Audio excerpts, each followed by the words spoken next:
let's flip a coin.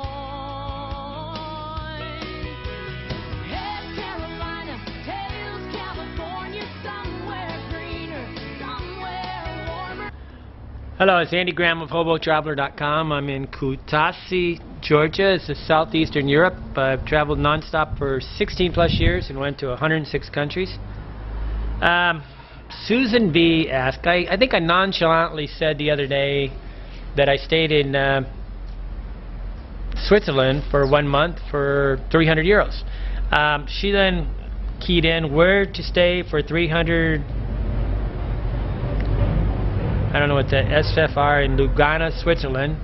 As I understand, you have managed to stay. I stayed in Melchifruit. It's a ski resort. And you guys what you guys want is one-stop shopping. One-stop shopping is never the way you're going to get a room for $300 a month.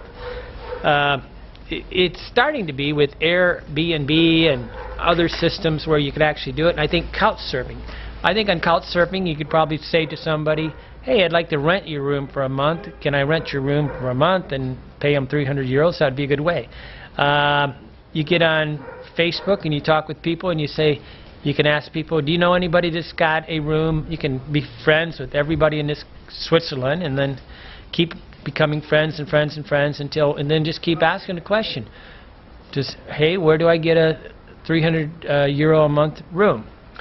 Apartment.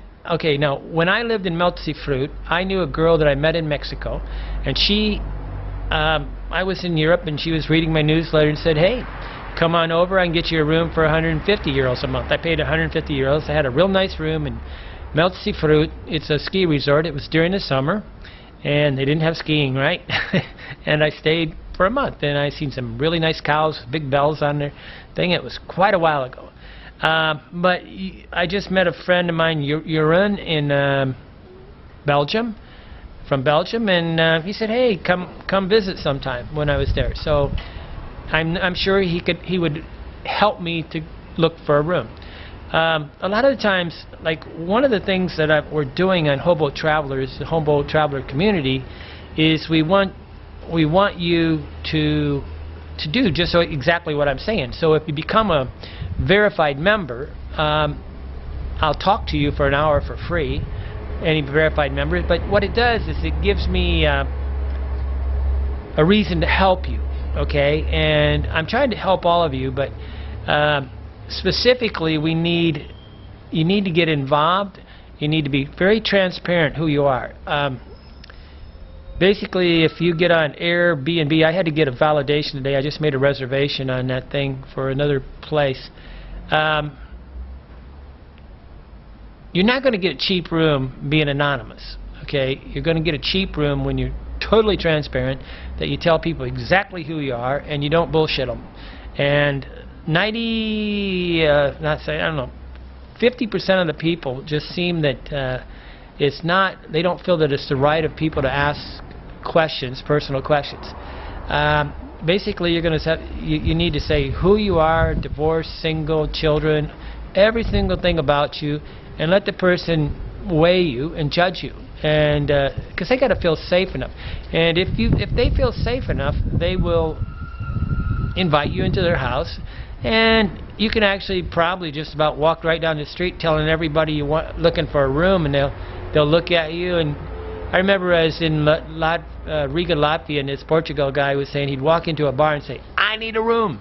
Okay, and he said it works. And there's always a $10, 10 euro a night room anywhere on the planet, if they really want you to live with them, okay? And that's the bottom line, is if you're the type of person that people will invite to live in their extra room.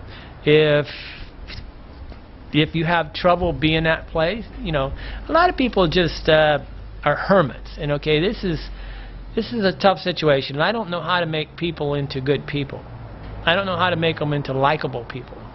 I think everybody's lovable in a way, but some of them do everything in their power to not be lovable. And the same person that would be anonymous would be very, very judgmental against another person. Anonymity is a type of judgment, like you don't have the right to do it, and you're enforcing that judgment on people. Anonymity is a way of having power, and nobody wants this, okay? Nobody wants this anonymous, power-hungry, strict person to be in their life. And but if you want a cheap room in Europe, you don't be anonymous, and you get on thing and you start banging away on the internet, I guess. But there are some websites like Airbnb, I think's got it. Casay and Betty, Casa, C-A-S-A-Y, Bed, B-E-D, I think it's .com, has rooms. That's where I was trying to get a room in Lille, France. I need to go to Lille, France. I mean, I need to go to France and live for a month. Oops, I didn't put that on my short list the other day. So I can speak French better. So I solidify it in a way.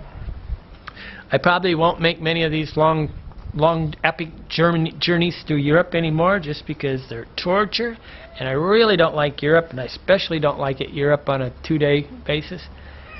Okay. Thank you, Susan. Andy Graham, hobotraveler.com.